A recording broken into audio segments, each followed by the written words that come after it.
வணக்கம். வங்கக்கடலில் நாளை மறுநாள் புதிய காற்றழுத்த தாழ்வு பகுதி.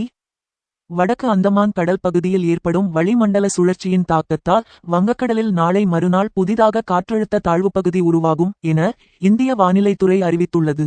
அதன் அறிக்கை: அந்தமான் கடல் மற்றும் அதை ஒட்டிய பகுதிகளில் இன்று வளிமண்டல மேலடுக்கு சுழற்சி உருவாகும். அதன் தாக்கத்தால் வடமேற்கு மற்றும் மத்திய வங்கக்கடல் பகுதியில் நாளை மறுநாள் புதிதாக காற்றழுத்த தாழ்வு பகுதி உருவாக வாய்ப்பு உள்ளது. இதனால் தமிழகத்தின் வடமாவட்டங்கள் உள்ளிட்ட பகுதிகளில் அடுத்து வரும் நாட்களில் மழை பெய்ய வாய்ப்பு உள்ளது. இவ்வாறு அதில் கூறப்பட்டுள்ளது.